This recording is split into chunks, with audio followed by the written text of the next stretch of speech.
Recebemos a Real Ópera de Roma.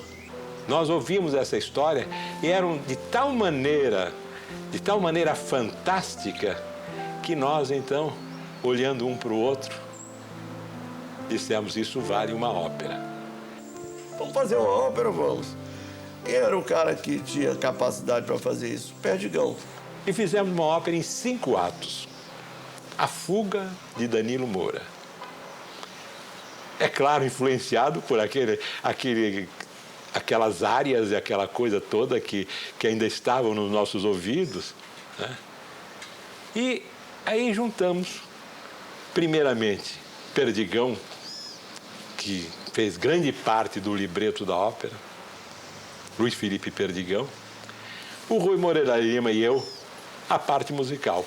E nessa escapada, nessa fuga, ele cometeu tudo que contrariou todas as regras de fuga que existiam. Mas fez isso conscientemente. E às vezes o sujeito brinca, pô, o Danilo era errado, foi fazer... Não, senhor, ele foi muito ladino, ele foi muito esperto. Aviatori que faz bombardamento, matando gente, trazendo luto. Adesso sia paracaduto, ma gli italiani têm bom sentimento. Aí ele partiu, em vez de ir pelas estradas vicinais ou pelos campos, ele saiu pelas estradas principais, pedindo cigarro para alemão, procurando as casas bem sucedidas.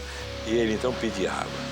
Então pedia, per piacere, voglio un bicchierino di acqua o vino, sono sfolato per la guerra. Dal bombardamento de un'altra terra.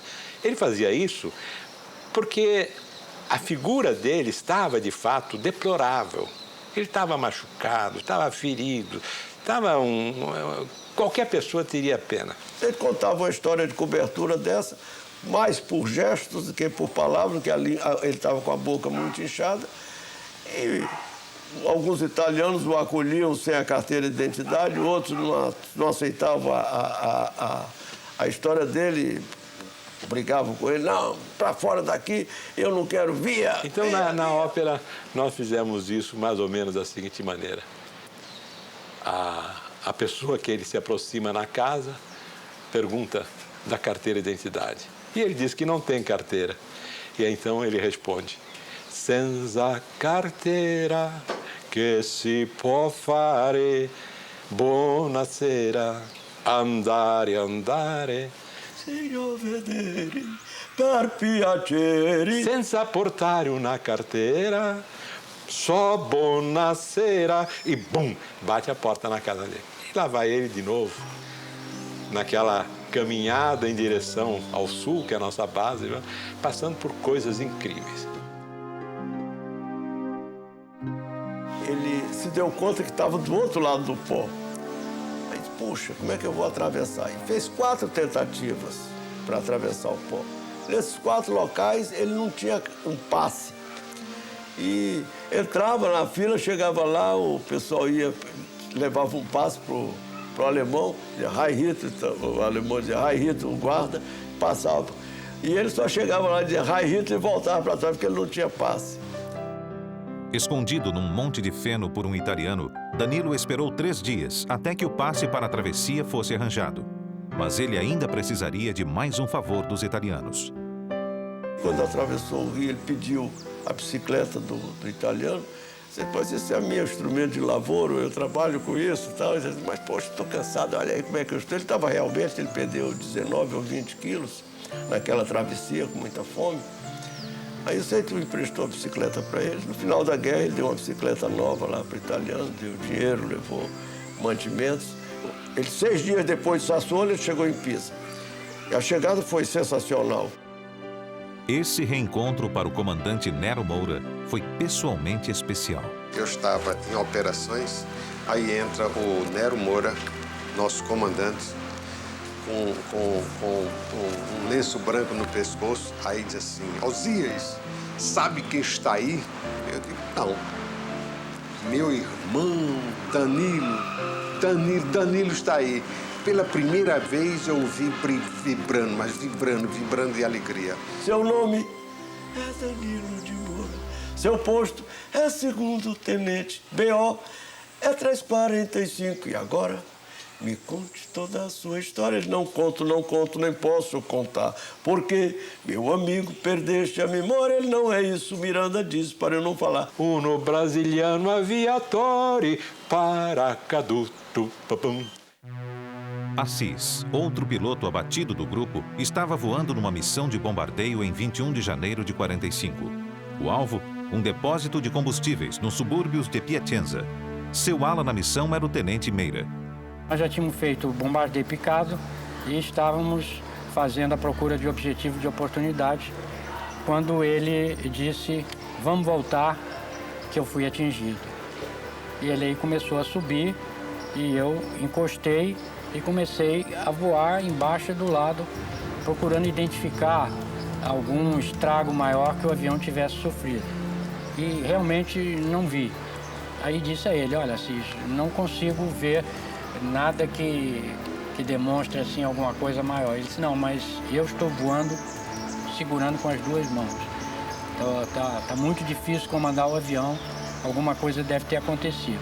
Mais ou menos faltando uns 5 minutos para cruzar a linha de frente, começou a sair fogo do escapamento de supercharger que fica na parte posterior, que o piloto não vê. E eu fiquei naquele drama de consciência do que fazer, porque eu raciocinava, se eu disser que está saindo fogo, ele vai saltar. Se eu não disser, essa porcaria pode explodir e ele vai junto. Aí eu resolvi falar e disse para ele, Assis, está saindo fogo no supercharger. Ele disse, aí eu vou saltar. Aí começou os preparativos, jogou fora o canopi, desligou o oxigênio, aí desligou os fones e nesse momento o fogo parou. E eu quis avisar ele, mas ele não o via mais. Aí eu não tive outra alternativa a não ser ficar olhando o que ia acontecer. Assis, capturado, foi encaminhado a Frankfurt, sendo por diversas vezes interrogado. Em especial, o interrogatório com um padre alemão que havia morado 16 anos na Bahia. Conforme treinamento, respondia apenas nome, número e posto. Ele apenas não contava com a tortura psicológica na forma de um simples envelope que lhe fora entregue. Dentro estavam uma carta, um ticket de cinema de Pisa e um dog tag, a plaqueta de identificação do tenente Medeiros, que fora abatido ao atacar uma locomotiva e permanecia desaparecido. A primeira notícia que chegou é que ele teria saltado de paraquedas e estava salvo. Tivemos notícia deles através de uma rádio alemã, que diz que ele estava prisioneiro.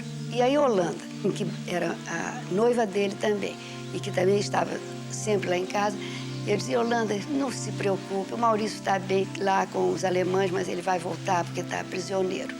Mas depois chegou a outra notícia, viemos a saber que ele saltou de paraquedas e caiu num fio de alta tensão, tá, etc., e desapareceu.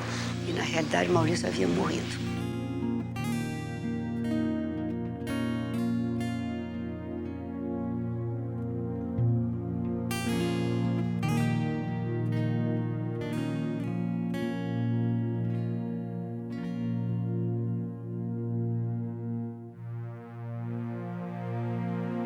Em 18 de fevereiro de 45, Assis foi levado com mais 400 prisioneiros para o campo de Nuremberg. Só a 3 de abril de 45 foi que Assis encontrou o também prisioneiro Otton Correia Neto. Ao nos avistarmos, cumprimentamos, essa coisa toda, ele perguntou pelos companheiros como é que estava a situação, como é que estava o Meira, como é que estão os amigões dele, né? Mais íntimos. Esquecendo até meu nome. Aí eu notei que ele estava atacado de alguma coisa, né? Porque estava sangrando nas gengivas, que era uma avitaminose, com consequência já do seu mês e pouco de prisioneiro antes de mim. Correia Neto fora abatido ao experimentar foguetes de 105 milímetros pela primeira vez dentro do grupo de caça. Ao pedir autorização para experimentar os foguetes na nossa base, eu recebi a negativa interessante do comando americano, que eu experimentasse no inimigo. Não tinha foguete para experimentar aqui, não. Tinha que experimentar no inimigo.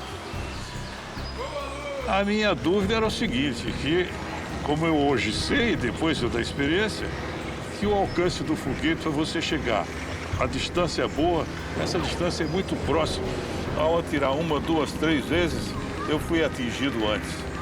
Levei um tranco no motor e parou de estalo. Fez aquele silêncio e eu só tive a solução de recuperar o avião numa posição de fugir do tiro e lá em cima jogar fora o canopy, aqueles elementos que me seguravam no avião, e levar o avião para frente, saltando depois da recuperação. Foi uma sensação naturalmente violenta, mas de ter que fugir, tem que escapar dessa maneira. Saltei do avião e o resto foi esperar a queda do avião, que eu não vi mais, e retardar a abertura do paraquedas para evitar ser aprisionado rapidamente. Enfim, seguir as instruções que foram muito bem dadas e repetidas durante os treinamentos. Finalmente cheguei ao solo e dei um puxão forte e mesmo assim eu caí sentado violentamente sob o calcanhar e no chão. Chegou a turma e um guarda alemão armado me apontando a arma. Eu então fui obrigado a me levantar de mãos para o alto, e ele e um outro companheiro dele chegaram, me desarmaram e me conduziram preso para um quartel de alemães nas proximidades. Assim foi a minha chegada ao solo. Eu me lembro que na ocasião me perguntaram o que eu achava, que sensação eu tinha tido ao chegar ao solo. Eu tive a impressão que naquela época ainda não se falava nisso, mas eu tinha a impressão de que tinha caído na lua, pelo abandono que eu me senti na ocasião, isolado do meu mundo. No encontro em Nuremberg, Correia Neto falou para Assis que todos os prisioneiros seriam obrigados a iniciar penosa marcha de 180 quilômetros para fugir do avanço aliado.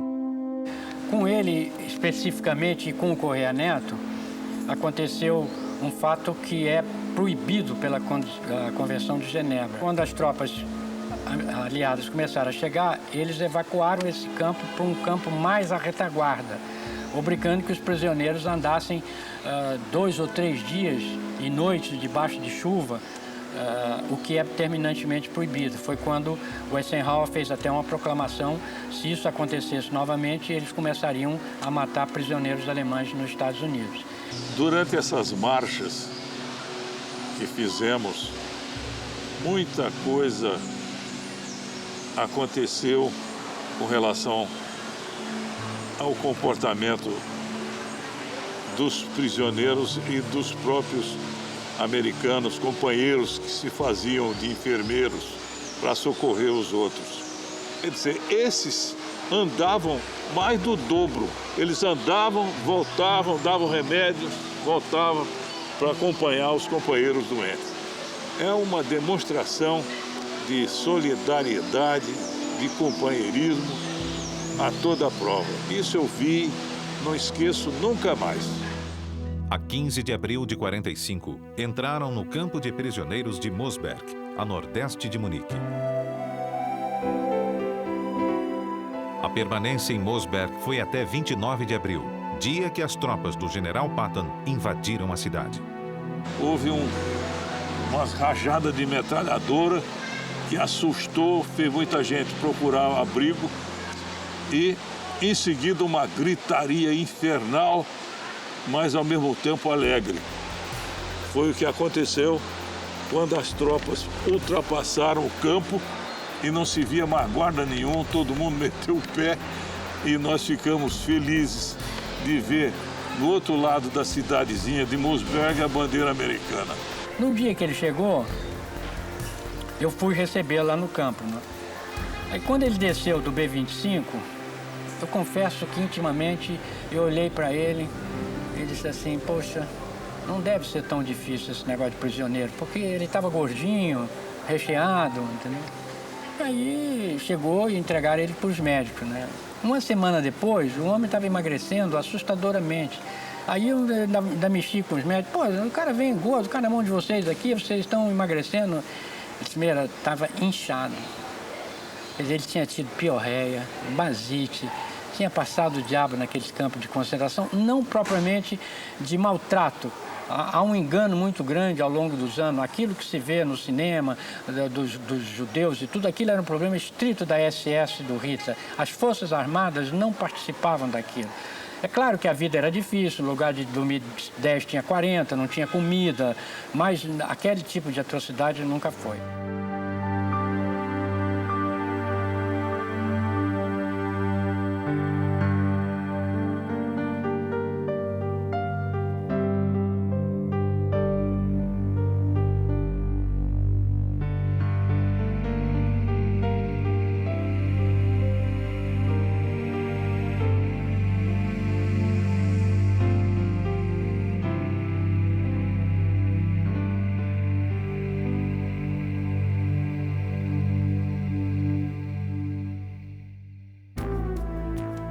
A Esquadrilha Amarela, ela era muito agressiva, muito corajosa. Seus membros eram eles o sistema vamos dizer, de autoestima deles era diferente das outras esquadrilhas. Eles eram tremendamente, vamos dizer, bravos, corajosos, sei lá como é que se chama isso.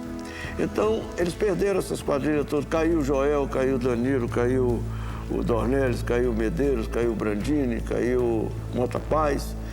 Acabou a esquadrilha, acabou a esquadrilha. Como não tinha piloto de recompletamento, passaram a ter 3 esquadrilhas só. E nós passamos com esses 22 pilotos a voar com 3 esquadrilhas. O problema do recompletamento na Itália vinha se tornando crítico. A perda era uma média de 3 pilotos por mês e vinha se acumulando desde o início das operações em novembro de 44. A minha impressão pessoal disso e pelo que eu vivi posteriormente é que realmente o Ministério não viveu a situação.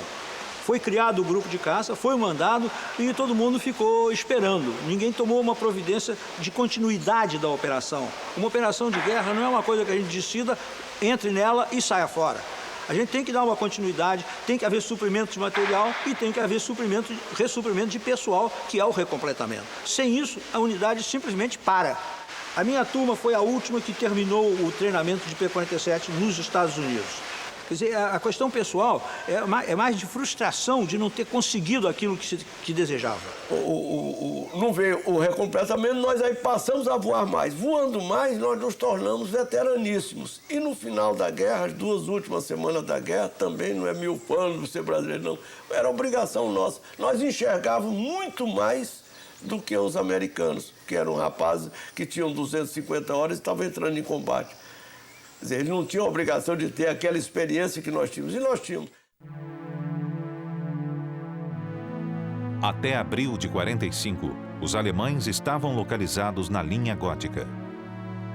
Com a melhoria do tempo, quer dizer, com a primavera, a chegada da primavera em abril, o comando do Teatro Mediterrâneo determinou que fosse desencadeada uma ofensiva contra os alemães, que ficou chamada Ofensiva da Primavera. Já era evidente para todos nós que o final estava muito próximo. Os alemães já estavam na correria, já tinha sido rompida a linha de frente, o americano aprofundava a todo vapor, mesmo largando o alemão para trás. O que ele queria era chegar no Passo do Brenner para fechar a saída, de maneira que a gente contava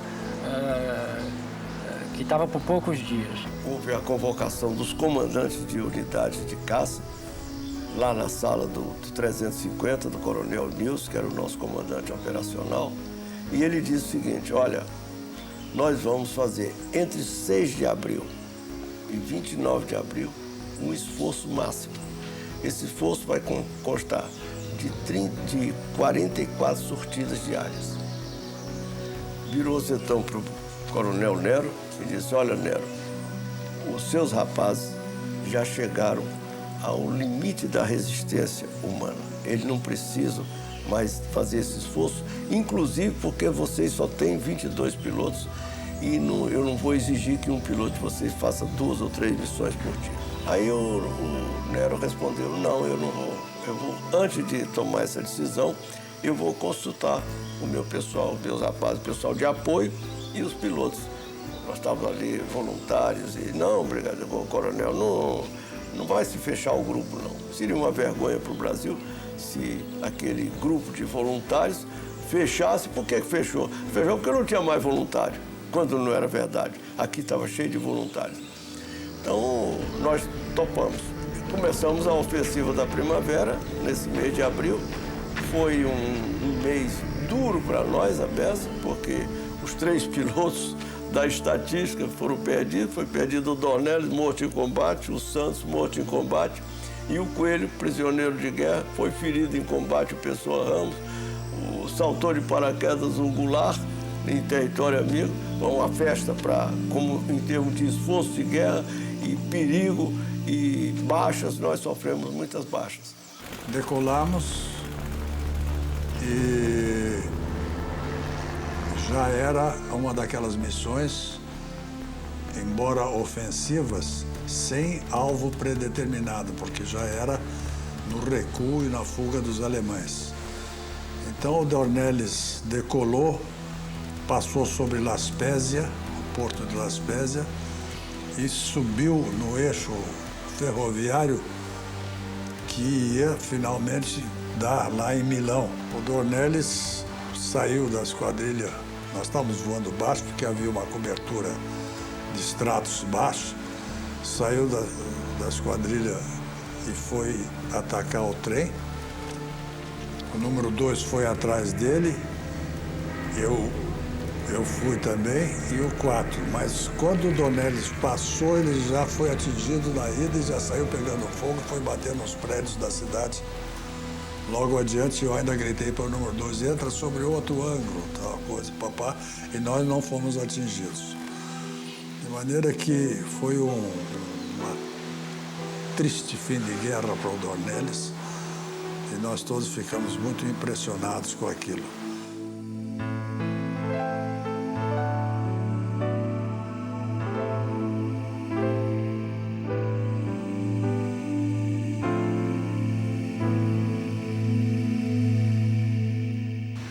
O ataque rasante, além dos perigos da antiaérea, quando você fazia um ataque a um depósito de combustível ou a um depósito de munição, você corria o risco de explodir com a explosão.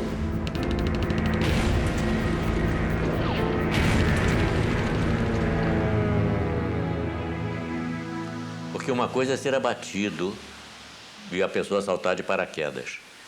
E outra coisa é você ver a pessoa bater no chão. Nós estávamos atacando uma área grande de depósito de munição.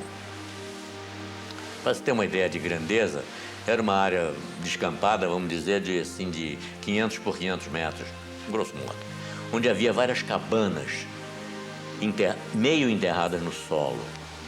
Então, essas cabanas, com a terra que eles tiravam do fundo para enterrar, deixar a munição lá embaixo, eles faziam mais ainda uma proteção para dificultar ataques a essas cabanas, a essas palhoças, e cobriam com palhoça e tal, para parecer que eram cabanas. E cada um de nós, então, mergulhava e atacava uma palhoça dessas, que era um depósito de munição. E o Santos, quando entrou no mergulho dele, que deu no gatilho, na hora surgiu aquela bombinha atômica na frente dele. Porque por estar enterrada a munição, ela só podia explodir para cima. Então sai aquela língua de fogo com aquele cogumelo. E ele entrou nesse cogumelo com o avião dele. Não pôde desviar, porque ele deu esse tiro a 200 metros do depósito, 300 metros do depósito, não tinha como escapar. Então eu presenciei tudo. Ao sair dessa bola de fogo, imagina a temperatura que estava. Eu não sei nem se ele já tinha morrido, não tinha morrido, mas devia completamente transtornado. O fogo era tanto, a temperatura tão alta, que quando saiu dessa bola de fogo, a asa direita dele se desprendeu como se fosse uma folha de papel. Foi... saiu. O avião entrou no dorso e foi descendo. Ricocheteou no chão e foi cair mais adiante só.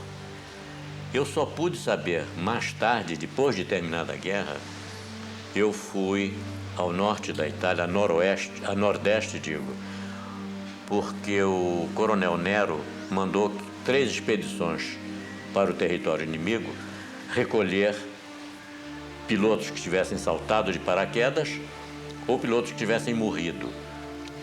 E lá é que eu pude constatar, então, que o Santos, antes do avião bater, ele saltou do avião.